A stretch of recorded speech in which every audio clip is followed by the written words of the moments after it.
پوری طاقت کے ساتھ آپ کھڑے ہوئے اور آپ نے اپنا پورا کنبہ ذبح کرا دیا، لیکن قیامت تک کے لیے اپنے نانا کی امتیوں کو یہ پیغام، یہ میسج، یہ دعوت فکر دی ہے اور یہ سوچ دی ہے کہ جب بھی میرے نانا کے دین پر کوئی مشکل وقت آئے، اگر حسین اتنا سونا اور اتنا پیارا اور اتنا نازک ہو کر اپنی جان کا نذرانہ پیش کر سکتا ہے اور نانا کے دین کو بچا سکتا ہے، تو جب بھی کبھی میرے نانا کے دین پہ ایسا وقت آئے تم بھی حسین کی طرح اپنا سب کچھ قربان کر دینا، لیکن نانا کے دین کو بچا لینا۔ اللہ اللہ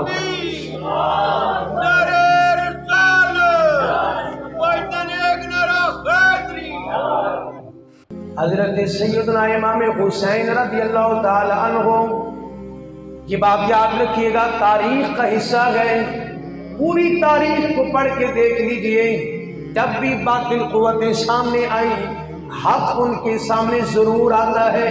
آپ تھوڑا سا پیچھے چلے جائیے، حضرت سیدنا ابراہیم علیہ السلام کا دور، جب نمرود پوری قوت اور طاقت کے ساتھ سامنے آیا، نمرود کے پاس بڑی طاقت اور قوت ہے، بادشاہت ہے، مال و دولت ہے، سب کچھ ہے، باطل جب سامنے آیا اللہ کی طرف سے حضرت ابراہیم علیہ السلام یعنی نمرود باطل بن کے آیا، حق حضرت ابراہیم علیہ السلام کی صورت میں سامنے آیا۔ اب تھوڑا سا آگے آئیے نا، ایک دور آیا باطل فرعون کی صورت میں آیا، بڑا طاقتور جابر ظالم حکمران، اپنے آپ کو خدا کہنے والا، اپنے آپ کو معبود کہنے والا، اپنے آپ کو دنیا کا طاقتور بادشاہ کہنے والا، لیکن جب باطل فرعون کی صورت میں آیا، تاریخ کے اندر موجود ہے، حق حضرت موسیٰ علیہ السلام کی صورت میں آیا۔ یہ تاریخ کا حصہ ہے، جب بھی باطل آئے حق اللہ کی طرف سے سامنے ضرور آتا ہے۔ پھر تھوڑا سا آگے آئیے، مکہ کی سرزمین گئے، باطل ابو جہل کی صورت میں سامنے آیا، اس امت کا فرعون جس کو اللہ کے محبوب نے اس امت کا فرعون کہا، باطل ابو جہل کی صورت میں آیا، حق میرے آقا محمد رسول اللہ کی صورت میں آیا۔ یہ تاریخ کا حصہ رہا، تاریخ کا حصہ رہا، جب بھی باطل آیا، دین کو مٹانے والے آئے، دین کی جڑیں کاٹنے والے آئے، دین کو ختم کرنے والے آئے، پھر اللہ نے ایسے لوگ بھی پیدا کیے جنہوں نے اس دین کی جڑوں اور بنیادوں کے اندر اپنا خون شامل فرمایا، اپنی آل کا خون شامل فرمایا، اپنے بیٹوں کو ذبح کروایا، اپنے بھائیوں کو ذبح کروایا۔ بتانا یہ چاہتا ہوں مختصر کہ جب بھی اسلام کو مٹانے والے آئے، اللہ کی طرف سے اسلام کو آباد کرنے والے بھی آئے۔ اور محبت سے سبحان اللہ۔ یہ دور دور کی بات، زمانے زمانے کی بات ہے، اللہ کا نظام قدرت ہے، وہ چاہے باطل کو خود مٹا دے، لیکن اللہ فرماتا ہے نا نا، ایک نظام قدرت ہے، عالم اسباب پہ قائم ہے، اسباب سبب، کوئی نہ کوئی نظام اس انداز میں چل رہا ہے۔ ایک دور ایسا آیا کہ جب یزید آیا، وقت کا ظالم اور جابر حکمران، جس نے کعبۃ اللہ کے پردوں کو آگ لگائی، جس نے کعبۃ اللہ کے اندر کئی دن تک اپنے گھوڑوں کو بندھوایا، نماز تک مسجد نبوی شریف میں نہ ہوئی، کئی دن تک اذان نہ ہوئی، 1700 اصحاب مدینہ شریف کے 1700 قاری صحابہ، عام صحابہ نہیں بلکہ قرہ صحابہ کرام علیہم رضوان، جناب والا وہاں اس میدان کے اندر یزید کے لشکر کے ساتھ لڑتے ہوئے مدینہ شریف سے تھوڑے سے دور فاصلے کے اوپر 1700 صحابہ شہید ہو گئے۔ بڑے بڑے ظلم کیے یزید نے، لیکن یاد رکھیے گا میں نے عرض کیا، جب بھی باطل آئے حق اللہ کی طرف سے ضرور آتا ہے۔ جب یزید کا دور آیا، 60 ہجری کا دور، جس سے پناہ حضرت سیدنا ابو ہریرہ اپنے وقت کے اندر مانگتے تھے، یا اللہ مجھے 60 ہجری سے بچانا، جس میں بچوں کی حکومت آئے گی، جس میں جناب والا اس طرح کے لوگ آئیں گے جو اسلام کی جڑوں کو کاٹیں گے۔ لیکن اللہ کا نظام دیکھیے، جب یزید پکار رہا تھا، جب یزید بول رہا تھا، جب یزید جڑوں کو کاٹ رہا تھا، اللہ نے اپنے محبوب کے ایک نواسے کو چنا. فرمایا تاریخ یہ ہے، ہسٹری یہ ہے، جب بھی باطل سامنے آئے حق اللہ کی طرف سے ضرور آتا ہے. اگر یزید اسلام کی جڑوں کو کاٹ رہا ہے، اب حسین سامنے آئے گا، حق کی صورت میں آئے گا، یزید جڑوں کو کاٹے گا، میرا حسین 72 تن کا خون دے کر اسلام کو تناور درخت بنا دے گا. اللہ اکبر، اللہ اکبر. یہ تاریخ کا حصہ ہے. جب بھی باطل آئے حق ضرور سامنے آتا ہے. اور نظام دیکھیں، یزید جڑوں کو کاٹ رہا ہے، اسلام کی جڑوں کو، اور حسین اسی اسلام کی جڑوں کو اپنے بیٹوں کا، اپنے بھانجوں کا، اپنے بھتیجوں کا، اپنے سب کا خون دے کر وہ جو جڑوں کو کاٹا جا رہا تھا، آپ نے پھر اسلام کے پرچم کو لہرایا، اور ایسا لہرایا ہے کہ آج بھی اسلام کا پرچم لہرا رہا ہے، قیامت تک اسلام کا پرچم لہراتا رہے گا انشاءاللہ. جس کو حسین نے بلند کیا ہے، جس پرچم کو حسین نے بلند کیا ہے، اب وہ نیچے نہیں آئے گا. کسی بندے نے یہ بھی کہا، کیونکہ سوشل میڈیا کا دور ہے، اس نے کہا کہ ضرورت کیا تھی امام پاک کو کربلا کے میدان میں جانے کی اور اپنا کنبہ ذبح کرانے کی؟ کیا ضرورت تھی؟ آپ مدینہ میں بیٹھے رہتے اور آپ اپنی جس مسند پر تشریف فرماتے، جس گدی پر تشریف فرماتے، وہ کائنات کی سب سے بڑی مسند ہے، اللہ کے محبوب کی. آج کوئی پیر اپنی مسند کو نہیں چھوڑتا. حسین پاک نے مدینہ کے اندر ہاتھ چومنے والے بہت تھے، نذرانے دینے والے بہت تھے، پیار کرنے والے بہت تھے، محبت کرنے والے تھے، عشق کرنے والے تھے، مریدین تھے، متعلقین، متوسلین سب تھے. حسین پاک کربلا کے میدان میں کیوں گئے؟ آپ نے مدینہ شریف کو کیوں چھوڑ دیا؟ 7-8 ذوالحج کو آپ نے مکہ پاک کو چھوڑا ہے، حالانکہ 10 ذوالحج کو تو حج ہوتا ہے. آپ 7-8 ذوالحج کو مکہ کو چھوڑ کے، یعنی حج جیسی عبادت کو حسین پاک نے چھوڑ دیا، جبکہ مکہ پاک میں موجود تھے لیکن پھر بھی چھوڑا. تو کیا ضرورت تھی؟ نہ جاتے، بیٹھے رہتے مدینہ پاک میں. مجھے ایک بات یاد آئی، وہ بابا نان کا تھا، وہ کہیں جا رہا تھا جنگل میں، اس نے دیکھا کہ درخت ہے اور درخت کو آگ لگی ہوئی ہے. اس نے دیکھا کہ درخت کو آگ لگی ہوئی ہے، لیکن جو پرندے ہیں وہ درخت کے اوپر بیٹھے ہوئے ہیں. یعنی اصولاً تو یہ ہوتا ہے کہ آگ لگے تو پرندے بیٹھے رہتے ہیں، اڑ جاتے ہیں. درخت کو آگ لگے تو پرندے بیٹھے رہتے ہیں، اڑ جاتے ہیں، اڑ جاتے ہیں نا.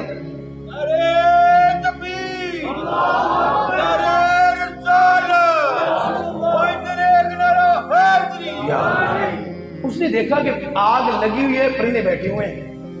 بڑا حیران ہوا کہ یار درخت کو آگ لگ گئی ہے اور پرندے اس کے اوپر بیٹھے ہیں، اڑ ہی نہیں رہے.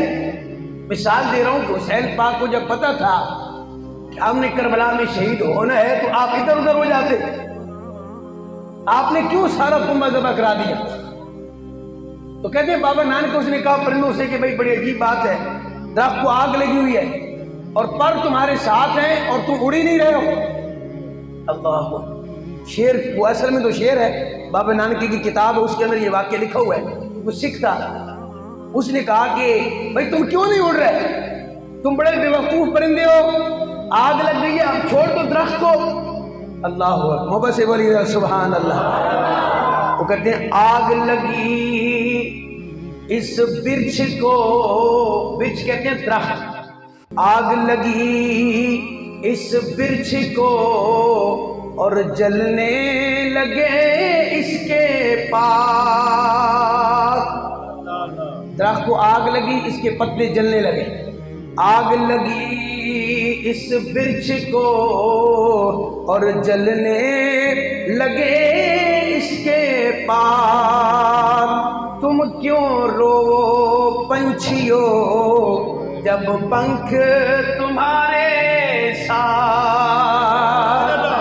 بابا نانکا کہنے لگا تم کیوں رو پنچھیو جب پنکھ تمہارے ساتھ. انہوں نے کیا آگے سے جواب دیا؟ اللہ اکبر. انہوں نے کہا پھل کھایا اس برچھ کا اور لبڑے اس کے پاس. کیا کہا انہوں نے؟ پھل کھایا اس برچھ کا اور لبڑے اس کے پاس. انہوں نے کہا ہم کیوں اڑ کے جائیں، ساری زندگی اس درخت کا پھل کھایا گئے جناب والا، اس کے پتے جناب خراب ہوتے رہے، ہم اس کے اوپر بیٹھے رہے، اس نے ہمیں جناب موقع دیا بیٹھنے کے لیے، زندگی گزارنے کے لیے، خوراک کے لیے اس نے پھل دیا. پھل کھایا اس برچھ کا اور لبڑے اس کے پاس. اب بٹ ہمارا جیونا جن مریے اس کے ساتھ. جس نے یہ کہا کہ امام پاک کربلا کے میدان میں کیوں گئے، آپ نے اپنا کنبہ کیوں ذبح کرایا، آپ ادھر ادھر ہو جاتے، مدینہ میں بیٹھے رہتے، کسی اور جگہ چلے جاتے، آپ نے سارا کنبہ ذبح کرایا. ضرورت کیا تھی؟ میں نے کہا ضرورت تھی جس حسین پاک کو اللہ کے محبوب نے اتنی محبت دی ہو، اتنی شفقت دی ہو، اپنے کاندھوں پہ سوار کیا ہو، جس حسین پاک کو اللہ کے محبوب نے اپنی زبان چسوائی ہو، جس حسین پاک کو اللہ کے محبوب نے اتنی محبت دی ہو. جب دین پہ مشکل وقت آیا، حسین ادھر ادھر نہ ہوئے، آپ نے اپنا خاندان ذبح کرا دیا، بھانجوں بھتیجوں کو ذبح کرایا، اپنی جان بھی دے دی تاکہ قیامت تک کے لیے میرے نانا کی امتیوں کو پتہ چل جائے جس حسین کے لیے اللہ کے محبوب نے سجدے میں جا کے 72 تسبیحات کو پڑھا ہے. حسین پاک نے ان 72 تسبیحات کی لاج اس طرح رکھی، ادھر نانا نے 72 تسبیحات پڑھی، ادھر نواسا نے 72 تن قربان کر دیے. اللہ اکبر اللہ اکبر. کہتے ہیں کیا ضرورت تھی جانے کی؟ میں نے کہا جانے کی ضرورت تو تھی. جس نانا کے لیے وہاں پہ اپنا طائف کے میدان میں جس نانا کی جوتیاں بھر جائیں خون سے، اس دین کی بنیادوں کو مضبوط کرنے کے لیے 3 سال تک اصحاب پیغمبر نے سوائے چمڑے اور کھجور ان کو کچھ بھی نہیں ملتا تھا، انہوں نے 2-3 سال تک شیب ابی طالب کے اندر گزارا کیا. جس نانا نے اتنی قربانیاں دی ہیں، اگر اس نانا کے دین پر مشکل وقت آیا ہے تو کیا اب حسین اس کو چھوڑ دے گا؟ کیا حسین وہ سب کچھ بھول جائے گا؟ یہ ایک حصہ تاریخ کا یہ ہے کہ حسین کہ نانا نے حسین کے لیے بہت کچھ کیا ہے، اس میں کوئی شک نہیں ہے. حضور کے صحابہ نے حسین سے پیار کیا ہے، اس میں کوئی شک نہیں ہے کہ حضور نے خود حسین سے بہت محبت کی ہے، اس میں کوئی شک نہیں ہے کہ حسین پاک کا مقام اصحاب پیغمبر کی نگاہ میں بہت بلند تھا.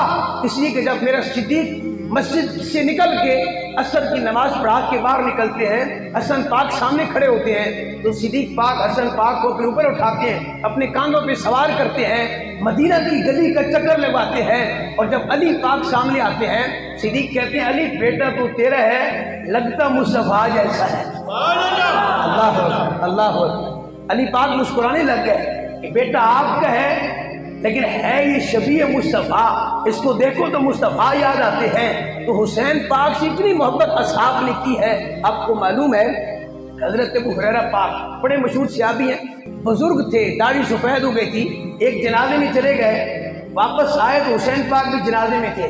سفر تھوڑا لمبا تھا، واپس آتے ہوئے حضرت ابو ہریرہ کی سفید داڑھی ہے، بزرگ ہیں، حسین پاک بیٹھے ہیں تھوڑا سستانے کے لیے، اپنی آرام کرنے کے لیے کیونکہ سفر تھا. تو حضرت ابو ہریرہ آئے، دیکھا حسین پاک آرام کر رہے ہیں، ایک پتھر پر بیٹھے ہیں اور آپ کے دونوں پاؤں مبارک نیچے ہیں. تو دیکھا حضرت ابو ہریرہ نے کہ حسین پاک کے جو جوتی ہے، جو پاؤں ہیں، اس پر گرد و غبار ہے. پتہ ہے حضرت ابو ہریرہ نے بزرگ صحابی نے کیا کیا؟ آج تاریخ یہ بیان کی جاتی ہے کہ اصحاب کے خلاف تھے، اہل بیت اطہار کے خلاف صحابہ کا عمل تھا. میں نے کہا رب کعبہ کی قسم ہے، اپنی پرانی سب کی کتابیں بھری پڑی ہیں کہ حضور کی آل سے جس طرح پیار حضور کی اصحاب نے کیا ہے کوئی کر ہی نہیں سکتا ہے. آپ نے پتہ ہے کیا کیا؟ حضرت ابو ہریرہ نے اپنی پگڑی اتاری، سفید ریش بزرگ، اور حسین پاک ابھی جوان ہے، آپ نے اپنی پگڑی اتاری، اپنا امامہ اتارا حسین پاک کی جو جوتیاں تھیں نا اس کو صاف کرنے لگ گئے۔ حضرت امام پاک نے اپنا قدم پیچھے کیا کہ چچا جان اب یہ کیا کر رہے ہیں؟ آپ کی داڑھی سفید ہے، آپ نے امامہ اتار دیا ہے، میری جوتی صاف کر رہے ہیں۔ سنیے وہ لوگ جنہوں نے کہا کہ خلاف کیا اصحاب اہل بیت اطہار کے اور ان کے آپس میں دشمنی تھی، اللہ کی عزت کی قسم ہے جب حضرت حسین پاک نے قدم پیچھے کیے تو حضرت ابو ہریرہ نے کیا کہا حسین پاک جو آپ کا مقام اور مرتبہ ہے جس کو ابو ہریرہ جانتا ہے، اگر مدینے والے جان لیں اپنی زبانوں سے آپ کی جوتیاں صاف کریں۔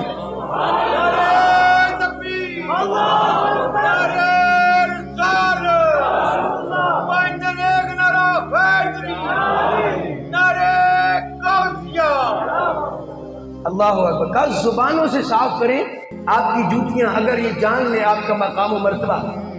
یہ کوئی اور قوم ہے، یہ کوئی اور لوگ ہیں جو قرآن سے بھی ناآشنا ہے، جو حدیث سے بھی ناآشنا ہے اور جو مستند تاریخ سے بھی ناآشنا ہے۔ حضرت عمر پاک کے بعد جوڑے آئے نا، بڑے قیمتی جوڑے، آپ نے سب کو جوڑے دے دیے۔ آخری بات سنا رہا ہوں، حسن اور حسین پاک کو آپ نے جوڑے نہیں دیے۔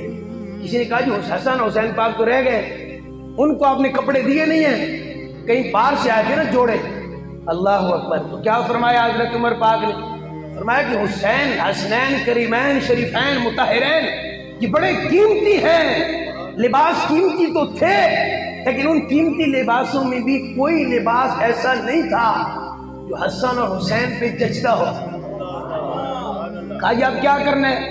آپ نے ایک بندہ بھیجا، کہا یمن جاؤ، یمن، مکہ سے مدینہ سے یمن، اور کہا وہاں سب سے جو قیمتی لباس ہو بچوں کا وہ لباس لے کے آؤ۔ جب تک کہتے ہیں وہ بندہ واپس نہیں آیا نا، عمر پاک بڑے پریشان رہے، بے چین رہے۔ جب وہ قیمتی لباس آیا آپ نے حسن حسین کو پہنایا، پہنا کے دیکھا، پھر آپ مسکرانے لگے، کہا حسنین پاک معاف کرنا، جو سوٹ آئے تھے بظاہر تو بہت قیمتی تھے لیکن کتنے آپ قیمتی ہیں نا عمر پاک جانتا ہے۔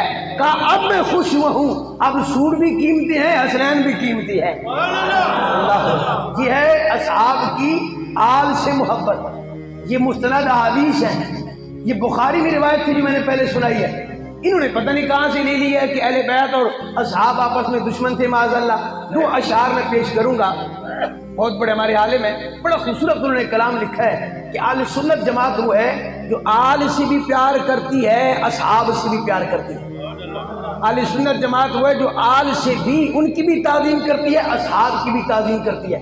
ہم کسی میں تفریق نہیں کرتے، کسی میں فرق نہیں کرتے، ہمیں سب سے پیار ہے۔ ہمیں صدیق پاک سے پیار، عمر پاک سے پیار، عثمان پاک سے پیار، حیدر کرار سے پیار، بی بی فاطمہ سے پیار، ہمیں حسن حسین سے پیار، ہمیں نعرہ حیدری سے بھی پیار ہے اور ہمیں نعرہ حق چار یار سے بھی پیار ہے۔ ہمیں سب سے محبت ہے، اس لیے کہ سب کا تعلق اللہ کے معبود کے ساتھ ہے۔ اور بس بولی ذرا سبحان اللہ۔ قرآن میں بیان پروردگار ہے، قرآن میں بیان پروردگار ہے، میرے نبی پہ سارا دارو مدار ہے، میرے نبی پہ سارا۔ اللہ اکبر، میرا تھوڑا گلہ خراب ہے، آپ مل کے پڑھیں تو بڑا مزہ آئے گا انشاءاللہ۔ میرے نبی پہ سارا، اللہ، اور مولا علی کے صدقے صدیق پر میں قربان۔ کس کے صدقے جی؟ مولا علی کے صدقے صدیق پر میں قربان۔ ایک لاڈلا ہے تیرا، ایک یار غار ہے، ایک لاڈلا ہے تیرا، ایک یار غار ہے، اور نعرہ حیدری پر ایمان ہے ہمارا، پہلے مگر پیارا حق چار یار ہے، پیارا حق چار یار ہے۔ یہ پیار ہے، ہر ایک کے مقام کو ماننا ہے، کسی کے خلاف زبان منہ نہیں کھولنا، کیونکہ اصحاب سے حضور کو محبت ہے، آل سے حضور کو محبت ہے۔ ہم کہتے ہیں جس سے حضور پیار کرے ہمیں اس سے بھی پیار ہے، جو حضور سے پیار کرے ہمیں اس سے بھی پیار ہے۔